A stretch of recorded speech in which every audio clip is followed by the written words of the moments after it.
Odumegwu Ojukwu, head of an independent state, not the young Emeka whom I had known in Yaba, Lagos in the early 50s. I outlined my mission. I was there to persuade him to call a halt to the firing from his side, while one more effort was made to resolve the conflict between the federal government and its now seceded state. The sticky point, however, was that this would require placing a hold on the secession. That's Soyinka there. He has told us his mission to Biafra. Was that not a good mission? Thank you. Till tomorrow, it remains not only a good mission, but a patriot's move to save unnecessary wastages of lives and property in their millions. So may the souls of all those who died in the Nigeria Civil War continue to rest in peace. Now, before declaring Eastern region of Nigeria the Republic of Biafra, Lieutenant Colonel Chukwuemeka Odumegwu Ojukwu had stood on the outcome of the Aburi meeting between him and the then military head of state of Nigeria, then Lieutenant Colonel Yakubu Gowon, that the regions will get more autonomy. Nigeria will be run on a federal system. On getting back to Nigeria, some federalists, particularly civil servants, permanent secretary at the federal level, studied the papers and told Yakubu Gowon to his face that you have come with a paper that has dissolved the Federal Republic of Nigeria because it allowed for autonomy for the regions. Is that not true?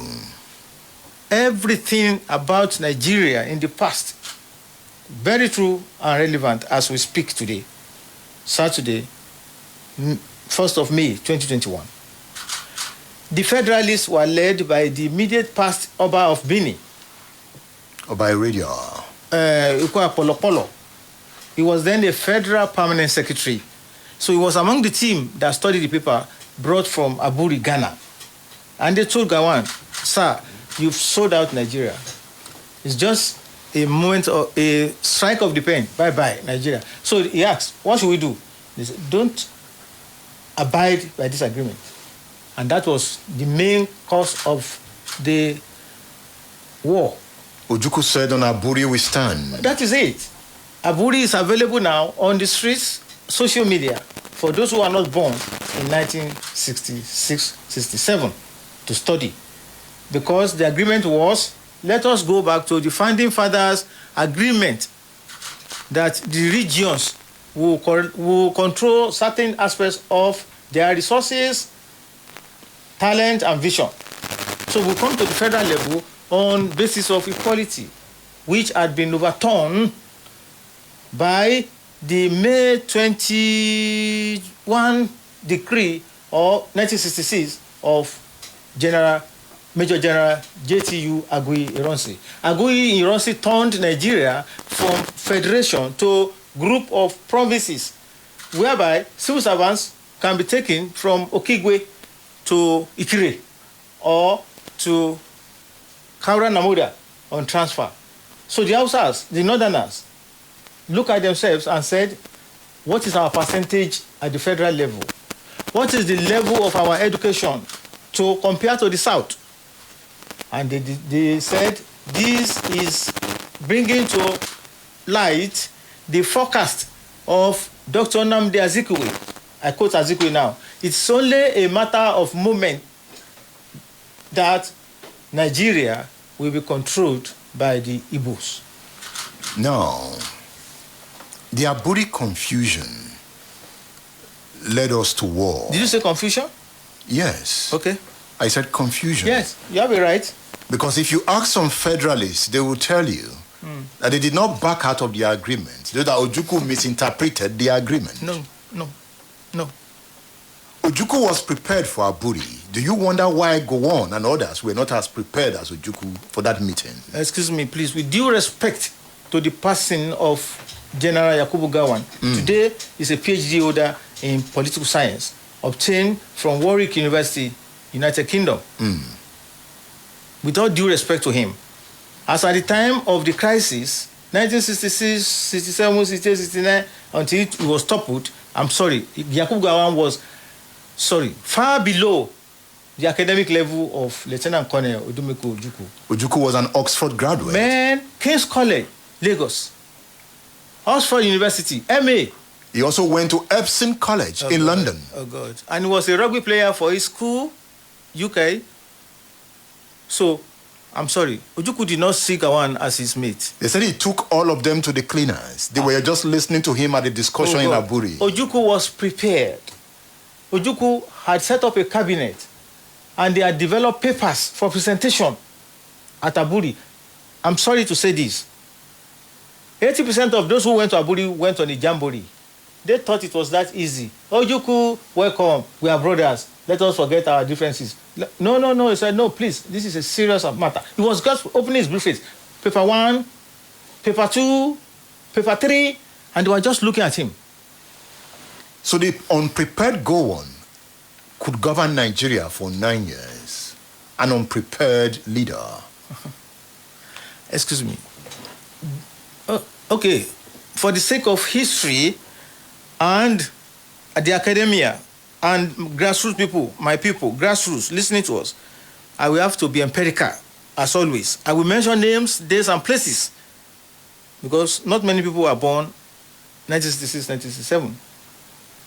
Yakubu Gowon was an incidental head of state. Why was he not Murtala Muhammad? He led the coup.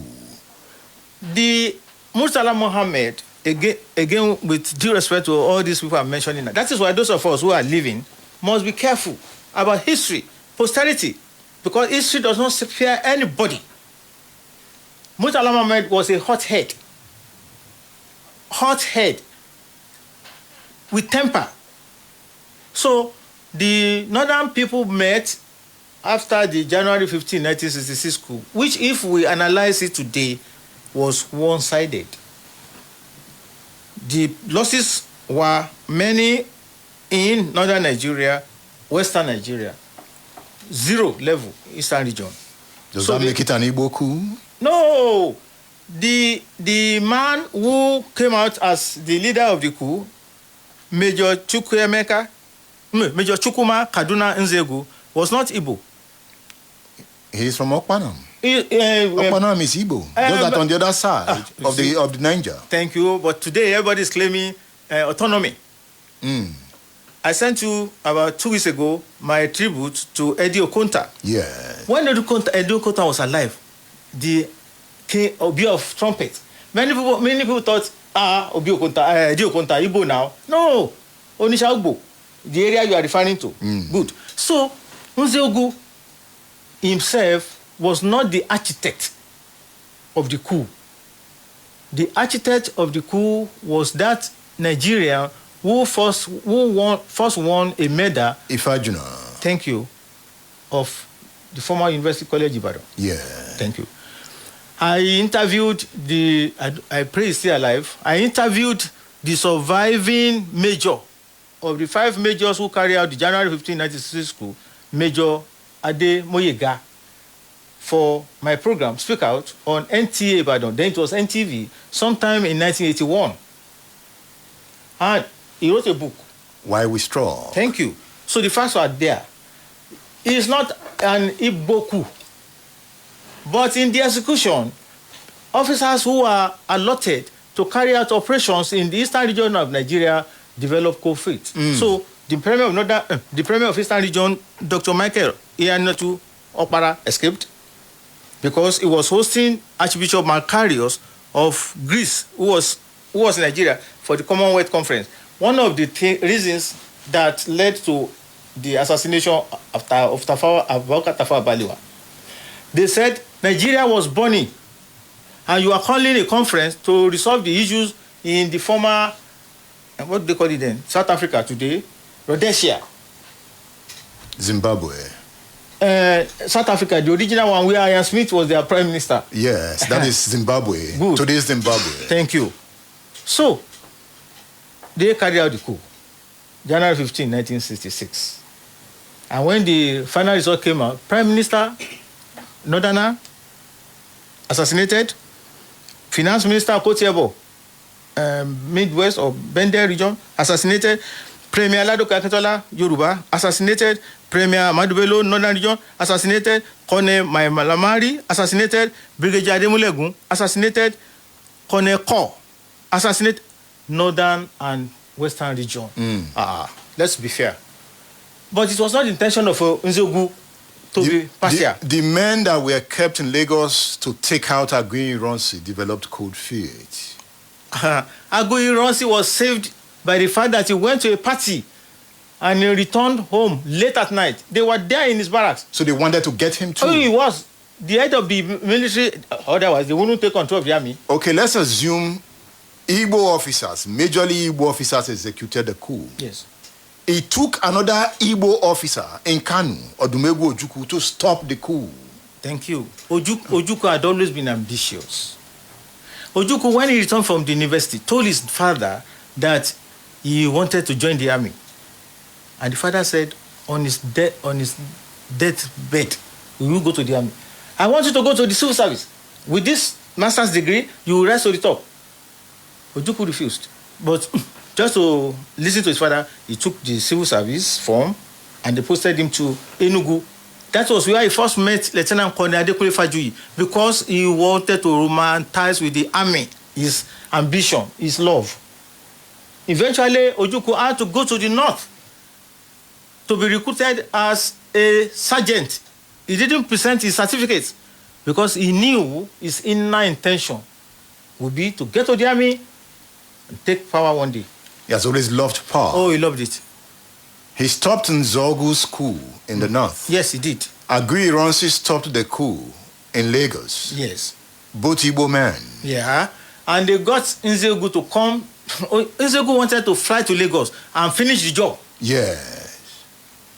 Because he held a press conference January 16, 1966, with Hassan Kassina holding the microphone on his behalf. A northern officer. Northern officer is junior. And because he had broken his arm when he jumped down from the residence of Sir Ahmadu Bello.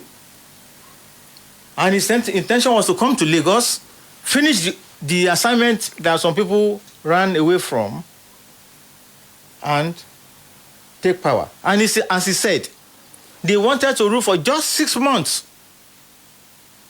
and bring Awolowo out of prison in Calabar.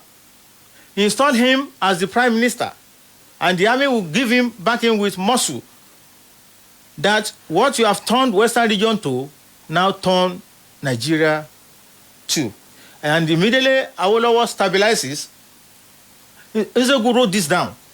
He will now resign his commission in the Nigerian army and go to South Africa to go and fight apartheid. To show you that Nzogu was really... He was a revolutionary. He was. Really. He didn't want the headship of the military government that to come up. No. Let's look at how Soyinka comes into the story. Why all this happened, he was building his literary skills. Oh, yes. It was already known. Yes. He wanted to intervene intellectually. Yes. They thought of a third force to make the difference. Yes. Therefore, he traveled to the east to see Ojukwu. At the risk of his life. At the risk of his personal life. Why? Before declaring Eastern Region the Republic of Biafra, Ojukwu and his cabinet had thought deep that they must extract all non-Easterners out of the region. So Ojukwu made a broadcast, more or less a decree, that non-Easterners get out of this region within so date. Whether you are working with Nigerian Railways, Post Office, or you are a suya, or seller, buyer, private individual, out. Bankers, whatever national you say you are working in Eastern region. So he pushed everybody out. By the time he finished that, Eastern region could relatively be said to be free of non-Easterners. And this was when Soyinka wanted to plunge in. And that is when he went alone. He left his School of Drama, now called the Department of Theatre House, University of Ibadan, where he was the head, drove to Lagos, spent a night, went to Benin, spent a night, and went to Enugu, all alone. Lonely road, which you could say was studied with dynamite. If you want to read Soyinka's story, get his book, You Must Set Forth at Dawn. He explained his action here. Thank you. So, getting to Enugu, you've read the part now, the portion where he met with Ojukwu and they had the discussion. He also met with Victor Banjo. Oh, because Victor Banjo was if with all respect, equal of Professor Wole Soyinka in academics. And Banjo was also a nationalist. Otherwise, he had every chance to escape from the clause Ojukwu had put him in. But again, he also placed himself in certain confusion. What was his agenda? His agenda was different from Ojukwu's agenda. Ojukwu, note, had always been ambitious. 1. 2, Ojukwu did not regard Yakubu Gowon as his mate. 3, Ojukwu wanted Gowon or the federal military government to tell us exactly what happened in Ibadan on the night of dawn of January 15, 1966. The same government house at Agodi. Incidentally, I was there last night on the... But Gowon did tell him at Aburi conference. But they even said, okay, we'll show you where they were buried. What led to that? Treachery. Deceit. Because however modern intelligence grew today, it started from somewhere. General Ironsi had notice of an impending counter coup. Part of his agenda of meeting the traditional rulers in the north, east, midwest, then finally western region, where the helicopter will pick him up in the morning of January 15, 1966, was the dinner the previous night on the Western House lawns. And repeatedly he was asking the military governor of Western Region, Fajuyi, Francis, are you sure I'm safe? Because he wanted to leave that night. He had got information, intelligence report. And Fajuyi, in all innocence, said, sir, you are more than safe. But should he be asking Fajuyi that question? He was the commander-in-chief. Supreme commander. So, at this time, they were using Supreme Commander. He was Supreme Commander. But they were friends, even though he's senior. Ironsi was Fajuyi's senior. But they had that camaraderie when they were in Congo. Ironsi was commanding the Nigerian United Nations contingent. And Fajuyi was part of Nigerian and United Nations contingent. And they fell together. They were friends, even though there was the disparity of senior-junior. So, Fajuyi, naturally as a Yoruba man, will consider it an abomination. You went to the north, nothing happened to you. You went to east, nothing. You came here from the midwest. Sir, you are safe. But he wasn't safe. He didn't know. He said ADC was part of the plot. Oh, God. What they did was just to supplant the ADC, I'm talking about Theophilus Danjuma. Thank you. And some officers, because Danjuma worked himself into the convoy of Ironsi that visited the north, east, midwest, and they had their plan to carry out in Ibadan. So Danjuma went to sleep at Letmore Barracks and not the government house or the guest house that was allocated to him. And so as not to let the cat out of the bag, he borrowed the uniform, which he wore at around 2 a.m. to lead that contingent to Government House Agodi. So everything appeared perfect, but by midnight, they had swapped the guards that Ironsi and Fajuyi knew were there on the first day, second day. So they had swapped them, making it very easy for them to penetrate the gate house, Government House, Agodi Ibadan. The gate was already open because it was timed. And when they entered, in the commotion, Ironsi was dressing up upstairs with all due modesty. I cannot claim to know the geography of Government House Ibadan anymore because I left that place 32 years ago. But I knew the bedroom of the governors because I served 4 of them. Chief Bolaige, retired Major General Olada Kokwala, Brigadier General Adetunji Olurin, and the late Brigadier General Shasha Eniyan, Oresonya. So, Ironsi was dressing up in one of the upper rooms, waiting to take his breakfast. The helicopter will arrive and carry him to Lagos. Fajuyi was already there in the sitting room, waiting for his master, his supreme commander, to come down the stairs. When these soldiers just rushed in, he was baffled. And he saw Danjuma, what's his name? Joe Garba, and Hussaini. And they saluted him. And he was shocked. And he said, what's happening? And they said, sir, we have not come for you. Is that man, where is he? And they were calling Ironsi by name. Abomination.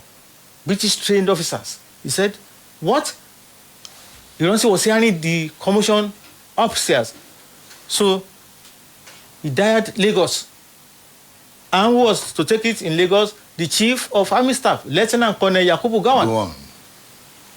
That's why Mrs. Ironsi will tell you that she was hearing the conversation between Gowon and Ironsi. And Gowon, only God knows, still claiming his innocence till tomorrow. He said he was not sure there would be any harm done to him and his host. But by then, they were losing temper. Remember, military coup. If you are caught, you are gone. Time's taken away. And they were in a rush. So she just carried him, removed the epaulets, removed his uniform, and pushed him down. And they told Fajuyi, we've told you we are not here for you. This is the man we are after. And thrice they dissuaded Fajuyi from joining them, from following Ironsi. And he was telling them, you did not take him in the north, you didn't take him in the east, in the Midwest. Why do you want to take him from my own base? Where do you want me to put my face? Where do you want the Yoruba people to put their faces? So when they saw that he was not going to budge, they pushed him to the Land Rover and drove all the way from Iwo Road into the bush where the epitaph lays today. I am the founding honorary secretary at the Adekunle Fajuyi Foundation. And we pursued it to the logical end. May God bless the soul of the immediate past governor of Oyo State, because he bought our idea, erected the cenotaph at the spot where Fajuyi and Ironsi were undressed, whipped, and made to dig their shallow graves. Oh, that's the story of Nigeria. Yes. Soyinka went to Ojukwu, and Gowon did not take that lightly. He was arrested for going to Biafra. Yes. He spent 2 years in prison, 1967 to 1969. He will tell you he didn't go to prison. He will tell you he was in detention without end, indefinite detention in Kaduna prison, because there was no trial that found him guilty.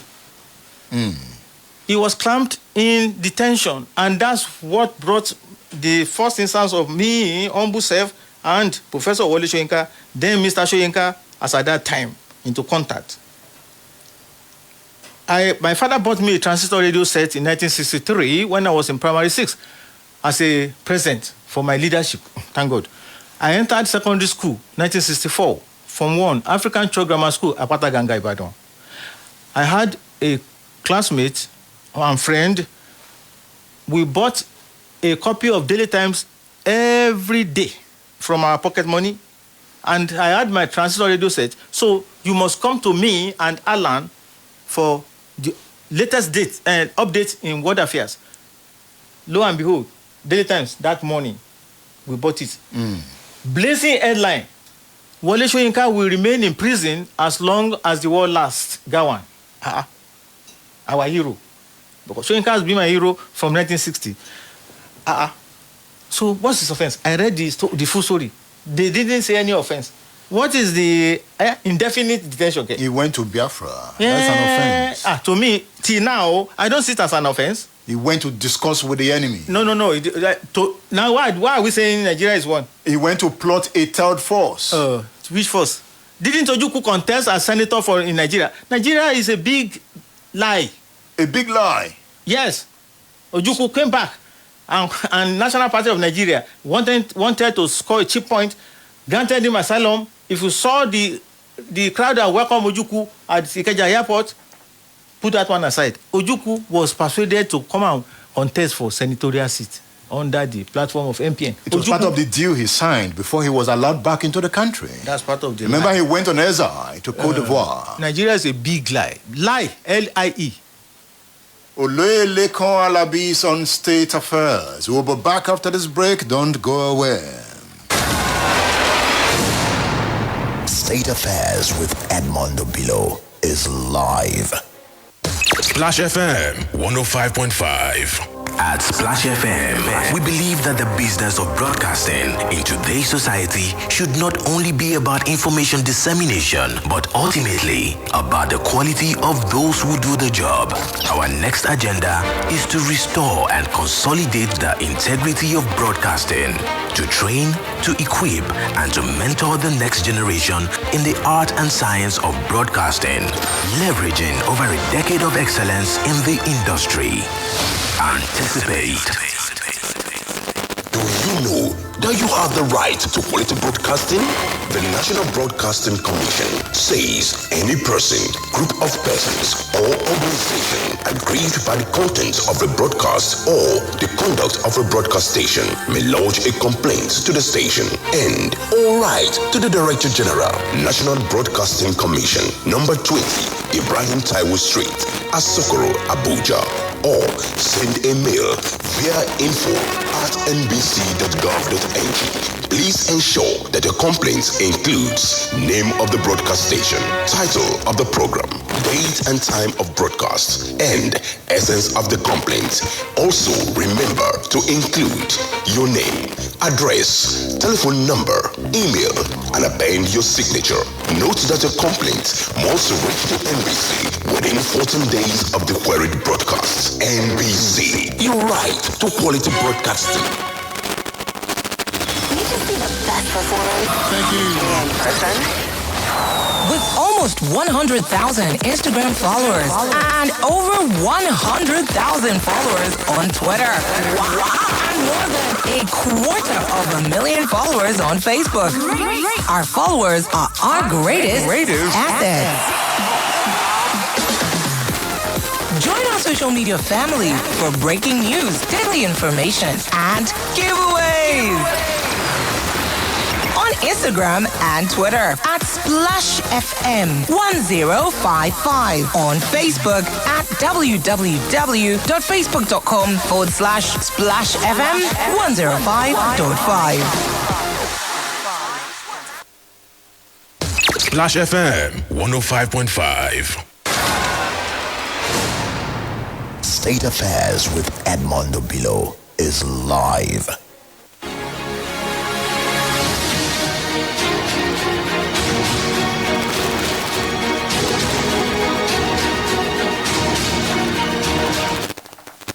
So when you saw the headline on the front page of the Daily Times, yes, you wrote a letter to go on. And the second day. So tell me about the letter. Thank you. You know, I was born Friday, October 27, 1950. And that's how I became 70 last year, October. Thank God. So, 1967, I was just 17 years old. And they formed 3 students of African Church Grammar School, Apata Ganga, Ibadan. So, the second day, I went back to the newspaper, Daily Times. Thinking to myself, Wole Soyinka will stay in prison as long as the war lasts. Do you know when the war will last? That's my first question to myself and to General Gawan. Second one, what was his offense? He now said he went to meet with Ojukwu at the risk of his life. Instead of you to follow advanced countries of the world, they will be worshipping the types of Soyinka to deduce information, the secrets. What did he tell you? What did you notice? Now you just grabbed the man, drove him to Panti, and you are questioning him. And Soyinka accused Obasanjo of that plot? Now they are friends now. They have been friends since Obasanjo was the commander of Ibadan Garrison Organization.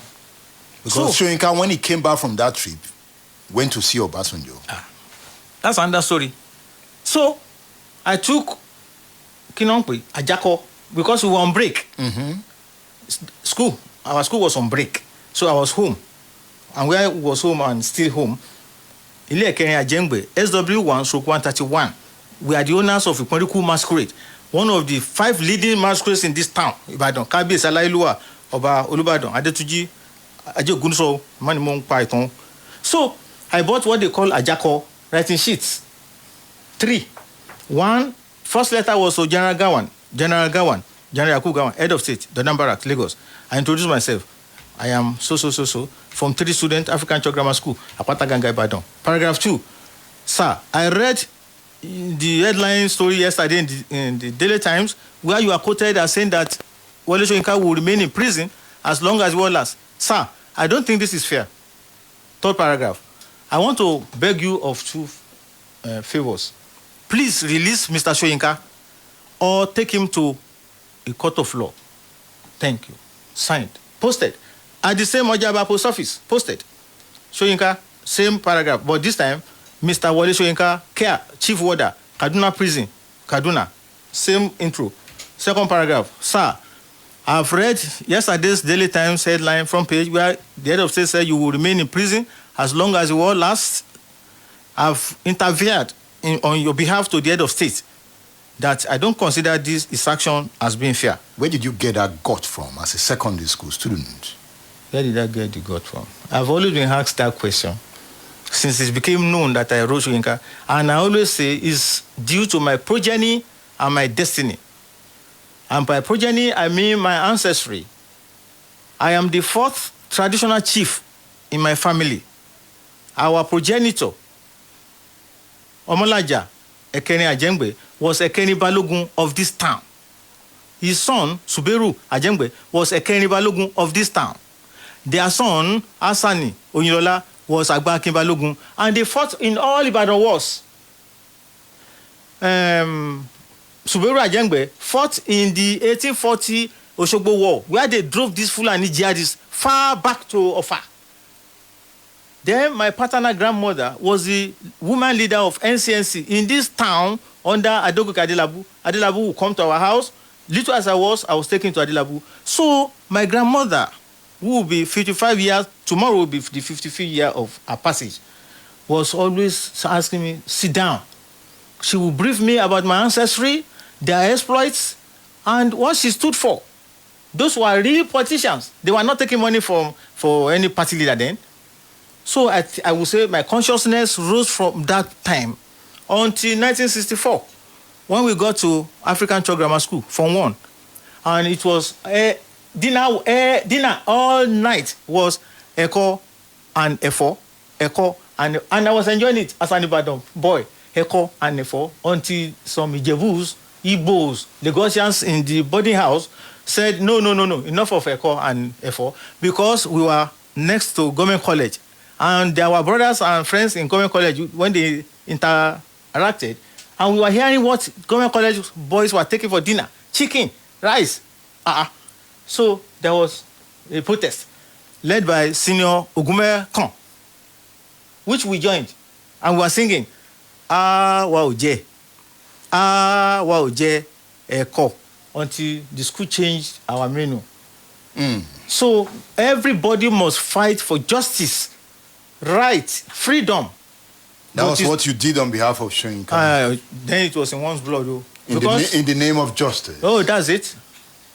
Then Soyinka came out of prison. 2 years later. He acknowledged your letter. He wrote me formally. Soyinka wrote me a letter from UI, formally, collected by the school clerk at the Dugbe Post Office, African Church Grammar School, P.O. Box 729, Dugbe, Ibadan. He asked you to also visit him. First paragraph. I thank you for your letter, which was delivered to me, among others, on my release from detention. Paragraph 2. Thank you for your solidarity. Feel free to see me at the School of Drama, University of Ibadan. Yes, he invited me. So when you got there? He was out of town, according to the secretary. And the Abeokuta that I went to reconnect with him on Thursday, last Thursday, I begged one top official of University of Ibadan. I don't want to mention his name. He has been begging me not to please mention his name. I gave him the assignment 3 months ago. Can you please help me find out if the secretary of Wole Soyinka in 1967 is still alive? So he didn't work on it. If he had done so, I wanted to take him along to Abeokuta. I will ask him to stay outside. Then when we get to the point of the question you asked me now, that I came, but you are said to be out. Your secretary, I just tell him, secretary, come in. But who came in? Do you know what? Julie Coker, the famous Julie Coker, the second female face in Africa to appear on television. Mama Anika Waji Williams was the first. Julie Coker came all the way from Warri to give me solidarity on that visit to Soyinka. And that's what you call a 52-year-old appointment kept in 2021. Yeah, 1969 to 2021, 52 years. So you finally met Soyinka. You gave him your autobiography. I did. But I wonder why, after he came out from prison, you met him at other occasions. Thank you. You refused to tell him you were the young boy that wrote the letter. No, I was telling him on Thursday. He was just looking at me, amazed. And I believe he was seeing himself in me. His characteristics. I would never beg anybody for favors in my life. I served 4 governors. People were amazed that I was still going to work in Odua. They thought one would have stolen, embezzled. No. I don't beg for favors. I don't. None of the 4 governors did I beg for any favor. The only one that did me a great favor is late. That was Brigadier General Shashainiyan Oresanya. My last day in office, March 30, 1989. I went to his office to bid him bye-bye. And at a point, he now said, Alagba. That's how he called people. Make any wish. Any wish, Alabi. Make any wish, and I will grant it on this spot. And I never had that before in my life. I thought myself. Then I stood up. Your Excellency, thank you, sir. Sir, please, can you sponsor me to Hajj? He was just looking at me. Is that your wish? I said, but if I can make another one. I said, no, just one. I said, now you're asking me if that's my wish. So it was General Resoya from his pocket, because I'd left his service, that I went on pilgrimage in 1989. History repeats itself. I have that published in newspapers and it's in my book.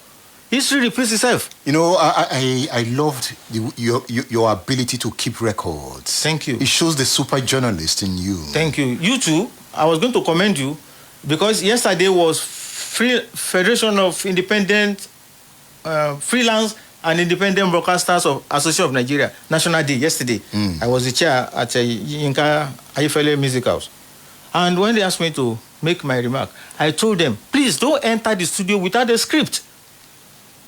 Freelance independence broadcaster. You enter the studio. It's then you are going to hear, Ele, Mode, music, music. He's composing the topic, or she's composing in her head. No research. By the time he now says, yeah, lónìí Bangkok Bureau, Egbo, tí tọkọtìyàwó ó bá jí, ta ló yẹ kó kí wọn láàárọ̀, pẹkẹtì, music. I will tune off because you are unprepared. But look at yourself. I hope people are seeing us on. Do you have a live streaming? Yeah. Look at you. It's your character. That's how you are popular with your program and your station, and by extension, our dear chairman, Senior Chief Bayo Akonde, my uncle and senior on the Olubadan rank, and his wife, Mama Nike Akonde. This is an organized company, broadcast house. You must come to the studio with a script, prepared. Thank you for commending my record-keeping ability. I met it at home new. Thank you. Now, the battles you saw in the name of justice, we still talk about the same issues in 2021. It was not Soyinka alone, no. It's in the special publication that I used on Thursday, and I gave him a copy and the media.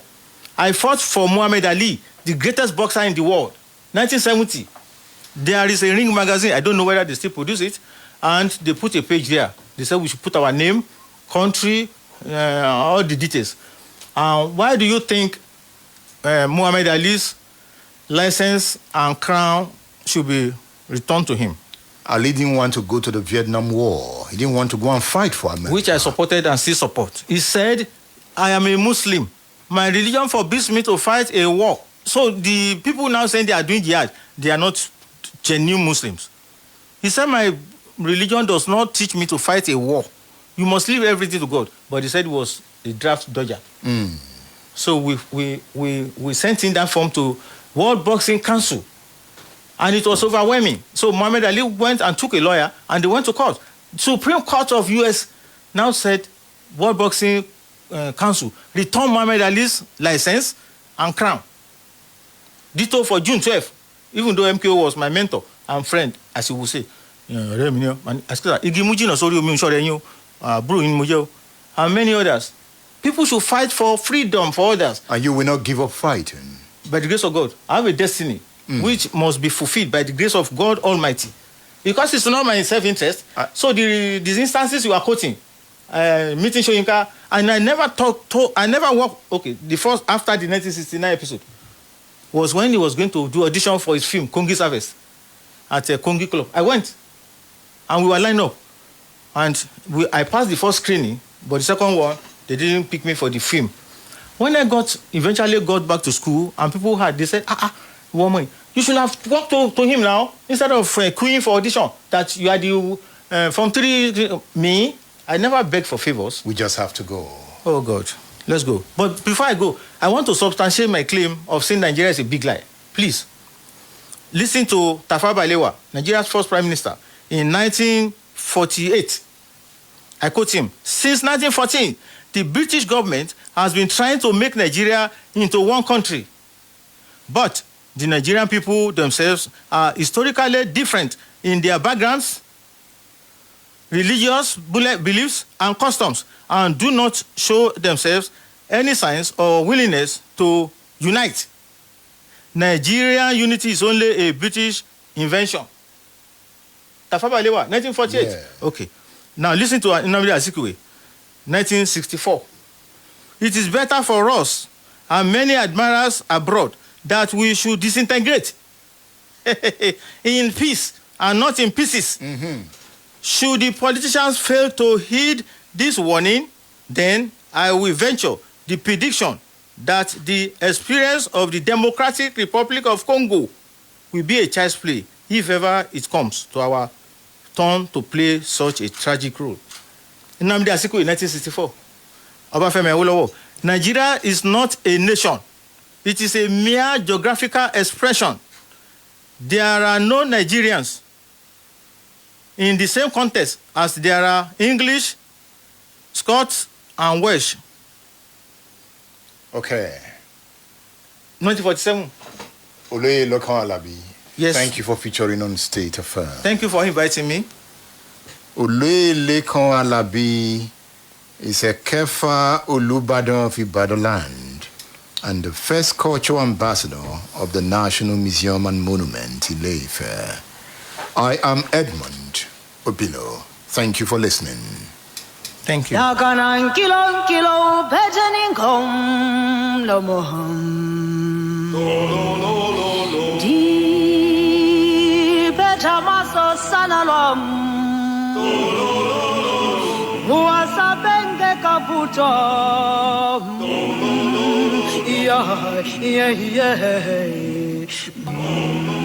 State Affairs. State Affairs with Edmund Obilo.